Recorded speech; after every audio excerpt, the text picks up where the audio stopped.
Bonjour tout le monde, bienvenue sur ma première vidéo YouTube. Donc aujourd'hui je me suis dit que ce serait super sympa de commencer par une vidéo de conseils d'écriture. Donc comment débuter son premier roman. C'est un peu de circonstance parce qu'aujourd'hui j'apprends à débuter ma première vidéo, même si je suis morte de peur, je le fais.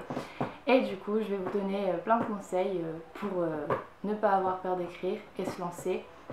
Et surtout par où commencer. Donc voilà, les conseils arrivent tout de suite. Donc si vous aussi vous vous retrouvez coincé devant votre page blanche en train de vous dire mince, j'aimerais bien écrire quelque chose mais ça ne vient pas, rassurez-vous, vous n'êtes pas les seuls. Donc ces conseils que je vais vous donner, ils fonctionnent pour moi. Après ça ne fonctionne peut-être pas sur tout le monde, mais en tout cas c'est ma façon de fonctionner et c'est parfait pour moi. Voilà, alors le premier conseil arrive maintenant.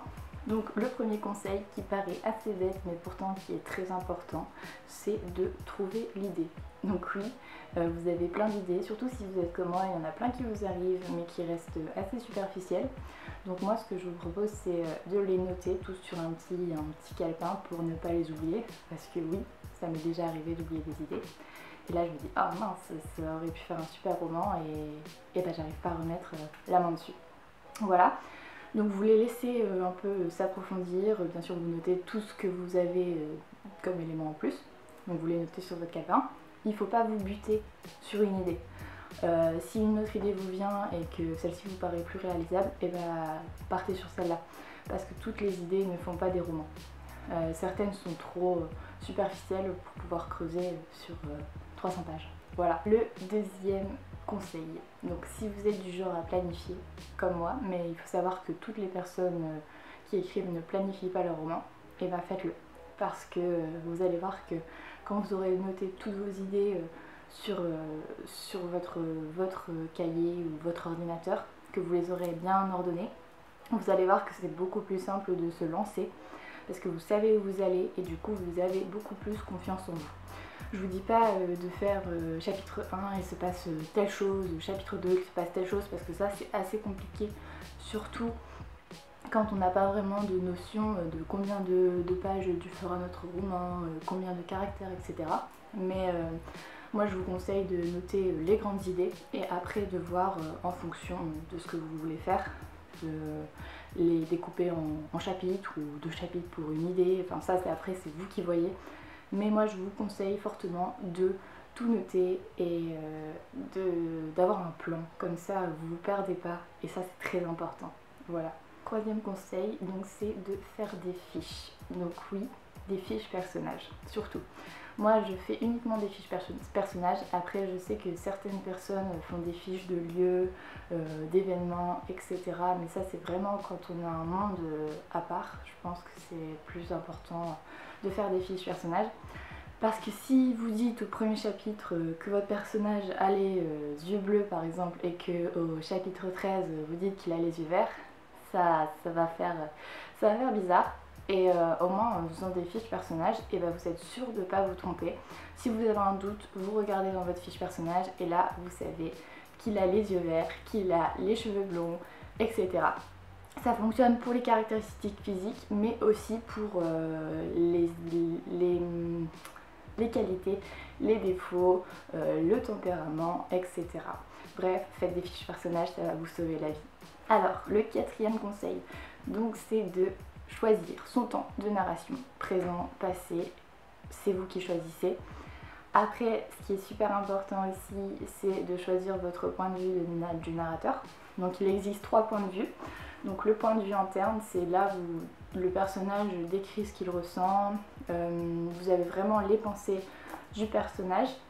Le point de vue 0, donc là c'est un narrateur qui est externe au personnage mais qui en sait plus que le personnage lui-même sur ses pensées, sur ses sentiments, etc.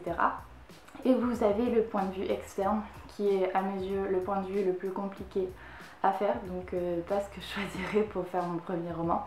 C'est là donc le point de vue est externe et donc vous n'avez pas accès du tout aux émotions, aux sensations et aux pensées de votre personnage, enfin de vos personnages. Donc là, il y a du challenge. Mais après, si vous voulez relever le challenge, n'hésitez pas. Mais je vous conseille plutôt de partir sur un point de vue interne qui est assez simple et qui est plus abordable pour un premier roman, je trouve. Du coup, vous devez fixer votre point de vue, votre temps de narration. Donc vous vous dites, bon voilà, je vais écrire au présent, au point de vue interne. Donc vous commencez. Vous devez bien vous y tenir, parce que ça c'est super important. Vous ne pouvez pas passer du passé au présent dans un même texte, c'est pas possible. Donc si jamais ça vous arrive, ne vous inquiétez pas.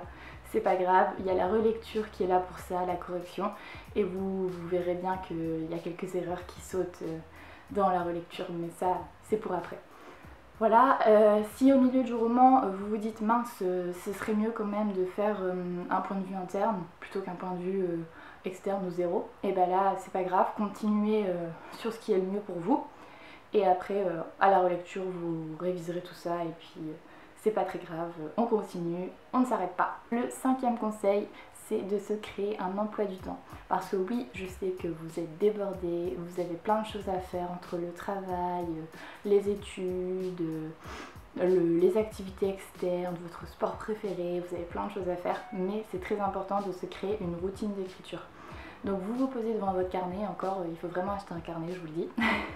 Vous vous dites, bon voilà, je vais écrire 10 ou 15 minutes par jour. Et bien c'est déjà super, faites-le. Donc vous vous dites, voilà, le matin, j'écris 15 minutes. Donc en faisant ça, en fait, c'est pas le temps passé qui est super important, mais c'est plutôt en fait de créer une routine. Donc vous allez créer votre routine. Tous les jours, à 8 h du matin, vous allez écrire 15 pages, non, 15 minutes.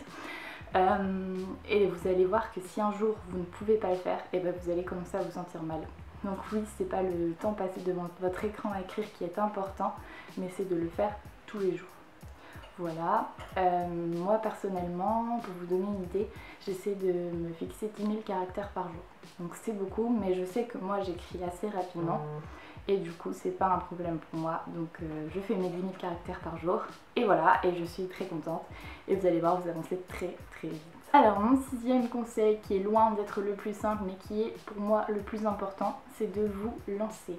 Lancez-vous, n'ayez pas peur, écrivez, ne revenez pas 10 fois sur la même phrase, à passer 10 minutes à vous dire mince c'est moche, j'y arrive pas, tout ce que j'écris c'est nul, non, ça sert à rien. Franchement, écrivez de manière fluide, ne revenez pas sur vos phrases.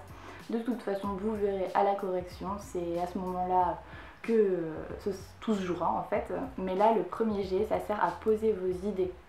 Il ne faut pas vous dire mince, je suis incapable d'écrire une belle phrase comme Stephen King ou comme un grand auteur. En fait, lui, il fait comme vous. Le premier jet, c'est loin d'être parfait. Il écrit, il pose ses idées et à la correction il revoit. Voilà. Donc ne restez pas devant votre page blanche en écrivant une phrase toutes les 10 minutes en vous disant ah non c'est pas beau, ça va pas. Non, lancez-vous, ne vous relisez pas et faites de votre mieux. De toute façon le premier jet est toujours loin d'être parfait, mais ça vous avez tout le temps de le corriger. Donc faites ça, écrivez, écrivez, écrivez et n'ayez pas peur. Donc le 7e conseil rejoint un peu le précédent, n'ayez pas peur. En fait, ne vous dites pas oh mince, je n'y arriverai jamais, je suis nulle, je ne sais pas écrire. Mais en fait, personne ne sait écrire tant qu'il n'a pas écrit. Voilà, c'est ce que j'ai envie de vous dire. Il y a plein de gens autour de moi qui rêveraient d'écrire, mais qui ne se sentent pas légitimes. Mais en fait, au début, personne n'est légitime d'écrire. Je veux dire, tant que vous n'aurez pas essayé, vous ne saurez jamais si vous êtes nul ou si vous êtes bon. Et puis personne n'est nul en fait.